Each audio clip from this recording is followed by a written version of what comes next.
NSW주 2023년 선거 결과 하명호 칼럼. 지난 3월 25일 실시된 NSW 하원 의원 선거에서 노동당이 승리하였다. 12년 만에 다시 NSW주 정부를 집권하게 되었다. 선거 다음날 결과를 보면 총 93석의 과반수인 47석으로도 대승리로 생각했으나 부재자 투표를 계산해서 보니 45석으로 과반수 미달이었다. 초창기 승리했던 테레글랄 홀스워스리가 근소한 차로 보수당이 이겨 과반수의 2석이 모자라는 미너터리 거벌먼트를 이끌게 되었다. 보수당은 35석, 자유당이 14석, 내셔널 11석을 얻었다. 녹색당은 3석, 무소속 9석을 차지했다. 아직도 결정 안 된 시드니 라이드 선거구는 전 보수당 내각에서 소비자 장관을 지낸 빅토리아 도미넬로가 오래 자리를 지켜왔으나 그가 퇴직을 하게 되어 보수당 조나단 레인과 노동당 후보는 여성인 린델 호이소니가 크게 이겼으나 부재자 투표가 보수당의 표를 제공하고 있어 막상막하로 아직도 계산 중이다. 과반수 미달인 현 노동당이 집권하게 된 것은 다행히 무소속 당선자 3명이 노동당의 부족한 자리를 적극 도와주겠다고 나섰다. 시드니 알렉스 그리니치, 레이크 맥쿼리어 출신 그렉 파이퍼, 와거나의 조이 맥겔 등이다. 전 보수당 도미닉 페올레스 주지사는 출신구 에핑에서 12% 이상 지지로 당선되었으나 이번 선거는 에핑 선거구가 변경되어 노동자 당사자직이 포함돼서 이번에는 5% 정도로 선거에 당선되었다. 선거운동에서도 보수당은 노동당보다 6배나 많은 돈을 사용해서 지하도 확장, 경제, 정책 등을 선전해 왔으나 노동당은 학교교사들과 보건요원들에 대한 감시와 지원을 약속하고 특히 주택 문제를 많이 거론했다. 보수당은 텔레비전 선전에 주로 한다면 노동당은 유튜브를 통해 선전했다.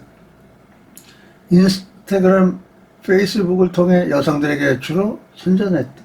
이번 보수당의 참패에 대하여 보수당 내에서는 참패가 아니라 국민들이 보수당 12년 장기 집권에 대하여 실증나 노동당에게 손을 들어준 것이라고 말하고, 이번 선거는 18세부터 30세 이하의 젊은 층이 많이 적기 때문에 이들은 개혁을 좋아하는 사회적 정당인 노동당에 투표했기 때문이라고 말하고 있다. 그러나 전문가들은 제일 큰 문제는 홍수와 인플레로 물가가 7 내지 8%씩 올랐고 야채값이 치솟아 생계에 어려워진 주민들의 실정을 모르고 과거처럼 도로 확장과 도박의 포코 머신 개혁안과 경제정책으로 임금은 2.5% 이상 올리지 않겠다는 것을 거듭 강조했다.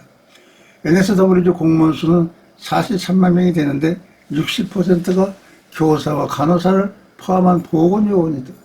보수당 12년간 교사들은 40%를 임시직으로 만들었다. 왜냐하면 정식 교사로 발령하면 시크리브나 휴가비, 사주치를 줘야 하기 때문에 일하는 교사에게만 돈을 주라는 목적으로 임시교사를 권장했다. 필요하면 부르는 임시교사를 만들어 교육비를 줄였다.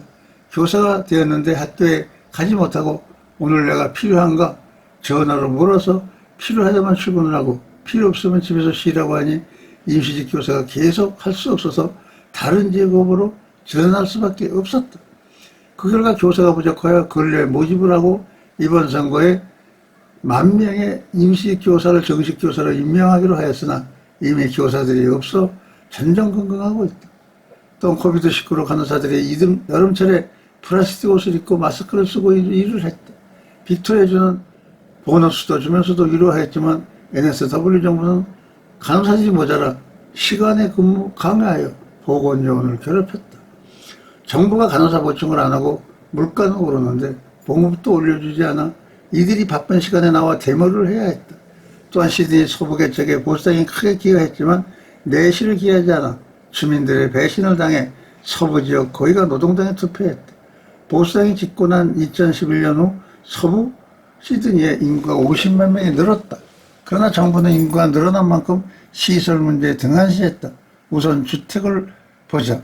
과거에는 보통 집이 750제곱미터 넓은 땅에 집을 짓게 하고 정원도 컸었다. 그러나 시드니 서부의 정부가 주도해진 집은 단독주택이라기보다 정원이 좁고 집도 작게 해서 마치 연립주택 정도의 정원을 소유하게 하였다.